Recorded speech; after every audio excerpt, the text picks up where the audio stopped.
We're just waiting for one more. Okay, I think we're live everywhere. Everywhere you want to be. All right. So we get the right things pulled up here. Hope everybody had a good Thanksgiving. I'm sure that everybody's Thanksgiving probably looked very different than maybe you had intended or in years past or in what you had planned. So today I am, my title is COVID and naughty dog behavior and what do they have in common? Because I like to talk to you guys about stuff that's happening here, right? And so, hey, you guys, if you're on, just tell me who you are and where you're from. Love to see those things happening as I bounce around from thing to thing to check.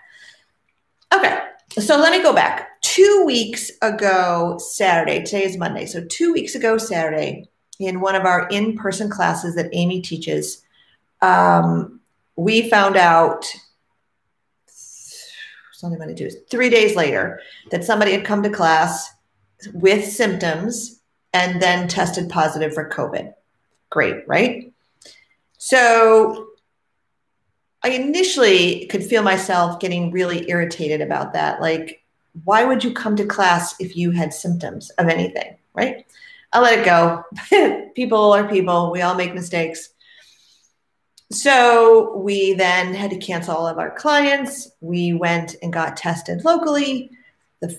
A week later on Saturday, we both tested negative, but we were advised to spend one more week, you know, in quarantine, limited, particularly Amy, limited outings and exposure to other people. We canceled all of our in-person things. We saw people virtually, which is great. So thank God for that ability.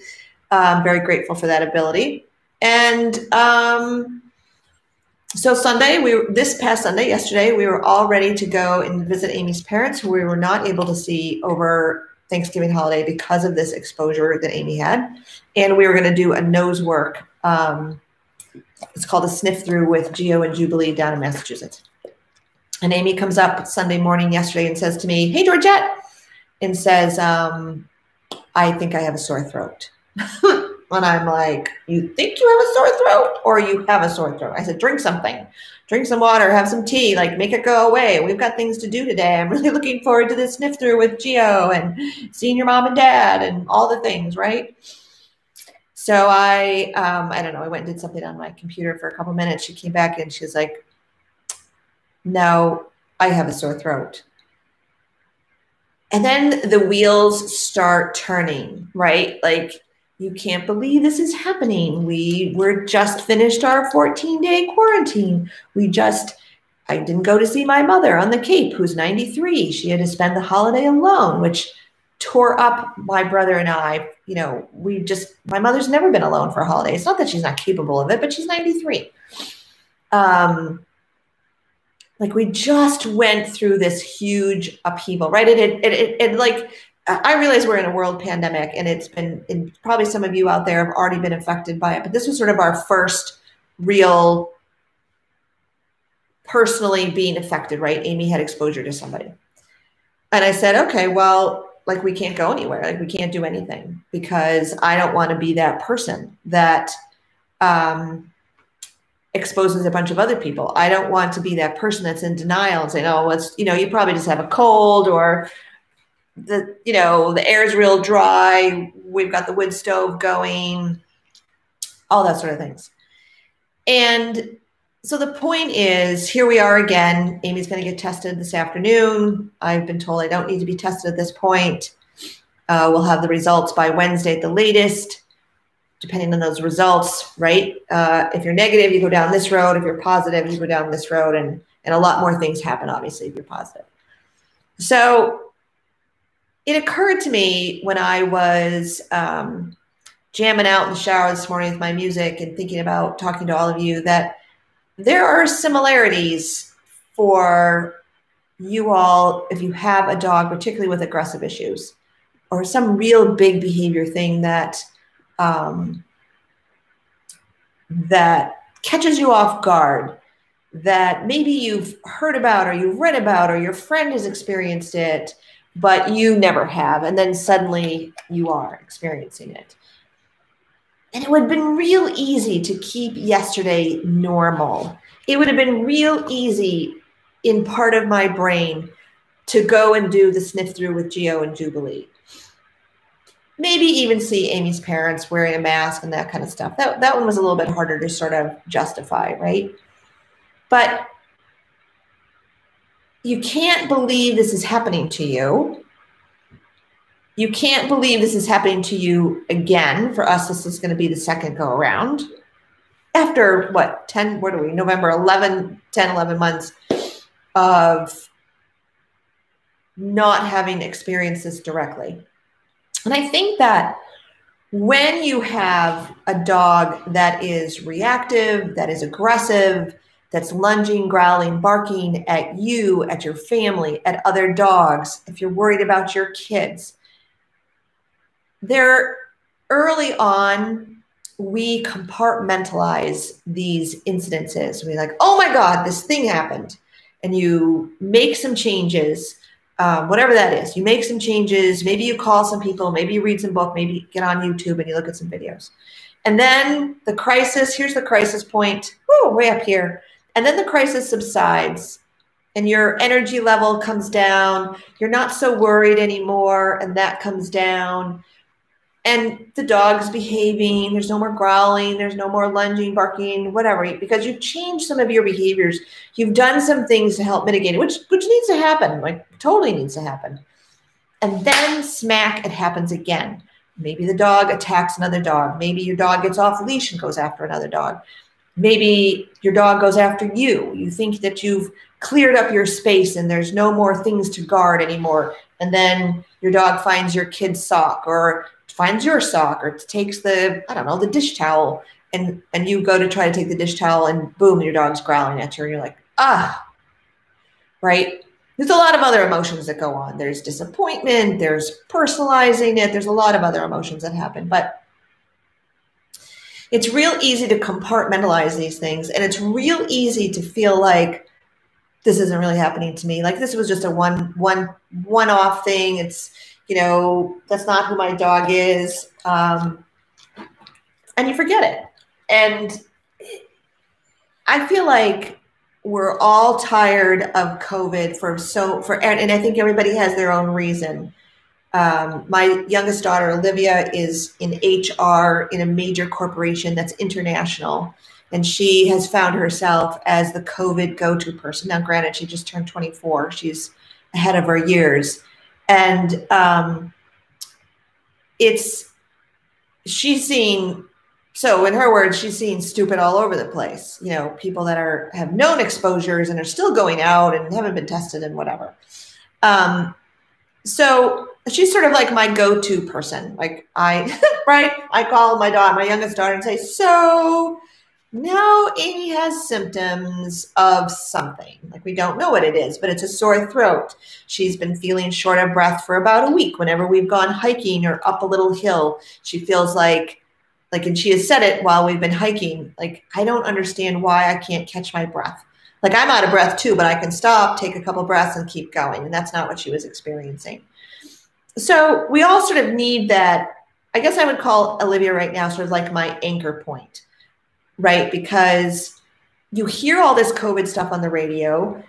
Maybe you've read it in the paper or online, wherever you get your news source, and you're like, yeah, like I'm understanding this. And then all of a sudden, boom, it happens to you. You have an exposure, you have symptoms, and it's like, what? Suddenly I can't remember anything what I'm supposed to do. So my go-to source is first my youngest daughter, and then it's when we get a hold of our primary care physician or something like that. And so, okay, what does this all have to do with anything? Same thing when you have a reactive dog or aggressive dog. Like you're sort of slapped in the face with this behavior at some time. And then you find maybe your anchor, your go-to person, whoever that might be. Maybe it's a YouTube channel. Hopefully it's ours, Everything Dog New Hampshire, NH. Maybe it's a book that you go back to and you reference that book, right? Maybe it's Maybe it's just you saying, okay, like I'm never going to walk my dog again. He can just stay in the backyard because I don't want to be subjected to that situation again, whatever it is. And then you calm down. And compartmentalization is a phenomenon that we do in lots of different areas. And it happens a lot with aggression in that there is a situation that occurs. The dog is aggressive, the dog bites somebody, and we react in the moment. We do whatever needs to be done. And then oftentimes you blink, you tuck it away in the back of your head. It's like you put it in a box and you stick it up on the shelf and you forget about it. And you're just like, okay, that's done. And then again, a week, a day, months later, boom, it happens again. Some other act of aggression happens. A dog chases down another dog, go bite somebody, whatever it is. And the same process happens. You seek out information. You go to your anchor point, those sources of information that you trust to guide you through this particular situation. And then that incident goes in a box and it goes up on the shelf. And I have found that I've worked with a woman out of Vermont. She came down to see me. And before she came down, we hadn't chatted on the phone. We had just been emailing. I said, I want you to put together a history of all your dog's incidences in chronological order to the best of your ability. It'll save us time when we're actually talking. You don't need to then sort of think back, like we'll have it on paper. And when she came, and I printed off her chronological order of all of her dog's incidences, she said, like that was really, what was the word she used? I think telling or enlightening and a little disturbing, because there on paper, she had all of the dog's incidences. And then as we talked and worked through, we actually added other things to the situation that kept adding a layer of difficulty, a layer of difficulty, a layer of difficulty. And she really has quite a challenging dog that's aggressive, yes, and a lot of other issues as well. So how do you avoid compartmentalizing? How do you avoid maybe doggy burnout, maybe naughty doggy behavior burnout, right? Like you're just tired of, like we're all tired of COVID. I'm tired of being in quarantine. I'm tired of waiting for test results, even though I don't have to get tested this time, just Amy does. I find writing. So I have all of my clients keep a journal. If you're putting your dog on medication, start a journal. What day did they go on medication? How much medication? What is the medication? What are the behaviors that were worrisome or annoying to you prior to medication? Write out those, not your interpretation, not what you think the dog thought or felt. That's irrelevant. We don't know that. What I want to know is the behavior. What was the dog doing? Does the dog bark for 10 minutes and now on medication the dog barks for half or for 5 minutes? Well, that's a 50% reduction, right? That's a huge improvement, but it's hard to see those changes if you don't write them down. So any kind of thing that you're struggling with, whether it's aggression, whether it's running away, whether it's jumping on people, if you don't have hard data on the length of time the behavior has been happening, what exactly is the behavior that's happening, it can be very challenging to really know if it's gotten better or have you changed your behavior to avoid the behavior. And then you say to me, oh, the behavior is better. Years ago, I had a woman that had a really, this dog was disturbed. Talk about mentally ill. And whenever she got into bed, the dog would aggress at her. The dog would lay on the floor, but lay on the floor on her husband's side of the bed. And then she tried to get in, whatever. The dog would aggress. So by the time we met, I asked how things were going. She goes, oh, things are much better. I'm like, oh, that's interesting. So how did it get better? She said, oh, well, we moved the bed away from the wall now, and so I can just walk around to the other side. I said, okay, that doesn't make the behavior better. You've changed your behavior so as not to elicit the aggression from your dog, which has to happen. I agree that has to happen, but let's just not say that it's better let's just say I'm avoiding the whole situation and this is what I've done differently to avoid that situation. Great. So that's a form of management. It also has to be done, but we don't need to, but let's not say it's better. So I'm going to keep it short. I'm going to go have my lunch. Gio wants to go back by the fire, even though he's enjoying these meatballs with all of you. So the title is, what does COVID and naughty dog behavior have in common? What it has in common is you can't believe it's happening to you. Now, we don't know if you're just joining or if you're going to watch the replay. Please let us know, #replay. Amy had an exposure to a COVID positive person 2 weeks ago Saturday. We both tested negative during that week. Saturday, 2 days ago, was the end of that 14-day quarantine, and Sunday she woke up with a sore throat and still has some minor symptoms, but we're going to, she's getting tested. She's going to get tested this afternoon. So Georgette's asking a good question. How do you tuck it away? It is always on my mind. I am sometimes maxed out, but then he's good. I am encouraged. Then it's a step back. That's a good question, Georgette, because I'm going to give you a twofold answer, I think. Georgette, because I know you and I know a little bit about what's going on in your life right now, you are super trigger stacked. Super trigger stacked. So anything that Buck does that's disturbing to you, annoying to you, is going to be magnified, like way out of proportion to the actual event.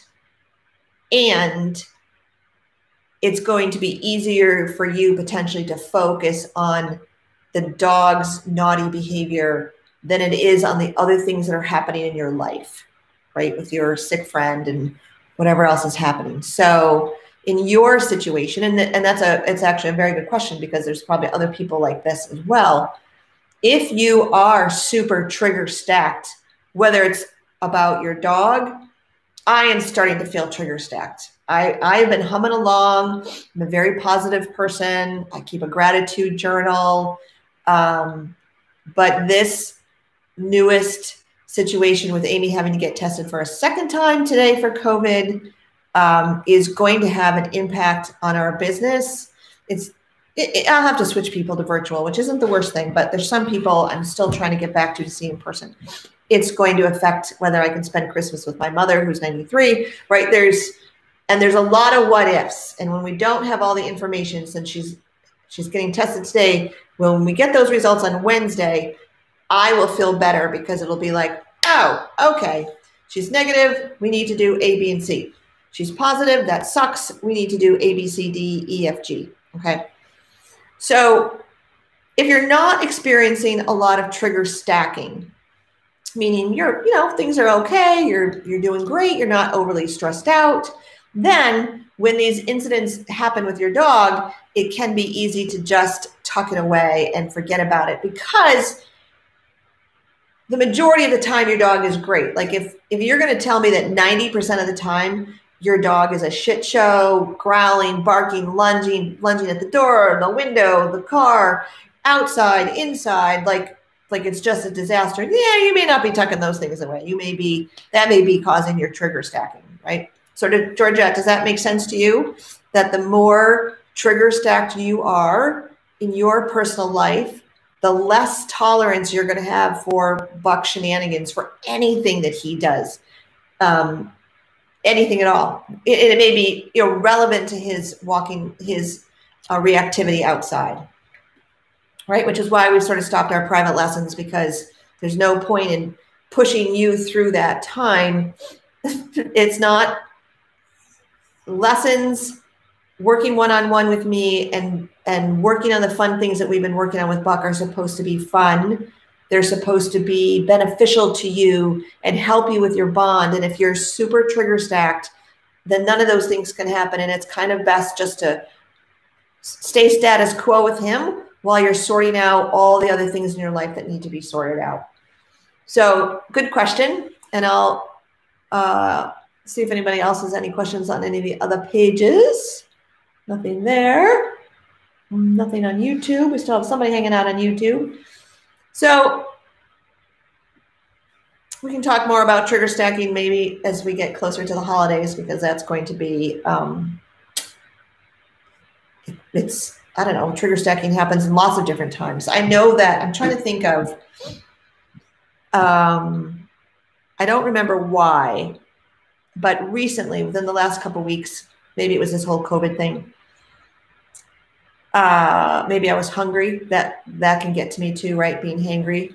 Okay, good, Georgia. Glad it makes sense. Gio was driving me nuts. Licking my face was irritating. Getting in my space was irritating. And when I feel that way about him, it's like, to me now, it's like, ding, ding, ding, ding, ding, ding, ding.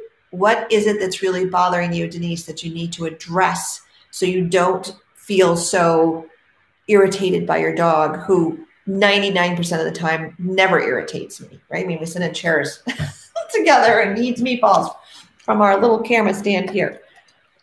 I don't remember what it was, but as soon as I addressed it and took care of it with me internally or emotionally, it was a lot better. And maybe it was, it might have been some emails that I needed to write, or something that just felt a little hard or awkward or something. And as soon as I took care of that, all the stress sort of just came down, right? And then it didn't matter that he was licking my face or in my space or sitting in my seat in the car, whatever it was before that. But for me, yes, Georgette, we are both, we're all hoping that Amy's negative. So we'll know again on Wednesday. I think that it's also important, you guys, to, be kind to yourself. We are coming into a holiday period that is unprecedented. There's a lot of unknowns. There's a lot of puzzle pieces that are in the air and they haven't come down, and they may not come down until you're right on the holiday. They may not come down for quite a while. I think this was the first time in years, I can't remember how many, that I did not see all three of my daughters on Thanksgiving. Sometimes we didn't actually spend Thanksgiving together. We'd spend the Sunday after Thanksgiving together, but we didn't do any of that. We Zoomed. I have one daughter that is pregnant. She's due in 6 weeks. And so we are all being very protective of her. And I have my oldest daughter is hoping to get married in an outdoor, very small ceremony on the 12th of December. And it was originally going to be a small ceremony in Lake Placid, New York, in an indoor venue. And we all just realized that just could not happen with the way COVID is. So she just found this, like an arboretum. That's not the right word. Like a little thing in a garden, whatever that is, near her in New York. And her dad's going to go over, and hopefully we're going to go over. That's kind of up in the air at the moment too. Hey, if you're just getting on, let me know where you guys are listening in from. And, those things are up in the air. So that's life. So if you find yourself tucking away, if you're not super trigger stacked like Georgette is right now, if you find yourself tucking away the incidences that your dog is having, write them all down. Just no judgment. Just like if you kept a food journal, or if you did a money spending journal, you're supposed to just write it down. Monday, Starbucks, $10. Monday, lunch out, $20. Da, da, da. You just write it all down. Do that with your dog. Go back as far as you can, sort of retro journal if you can, when all the behavior started, what they were, what you saw, what happened, and then keep that journal going. And that's really one of the only ways that you're going to know definitively whether your dog is getting better, staying the same, or getting worse. And if you've had medication or training or anything like that to that journal, then be sure that you add it there as well. So that, let's say you call me and you say, Denise, let's do an initial consult. Great. First thing I'm going to ask you for is your dog's history, especially if we're going to do it on Zoom. I want the thing in my hand. I want to see the history in my hand before I get on and talk to you. And it's going to make a lot more sense. Plus, it brings all of those things that you maybe have had hidden, tucked away in your mind. It'll bring them out to the forefront. Okay, guys, I'm jumping off. Thanks for joining me this afternoon. And I will see you again next Monday, noon Eastern Standard Time. Have a great day. 1, 2, 3, and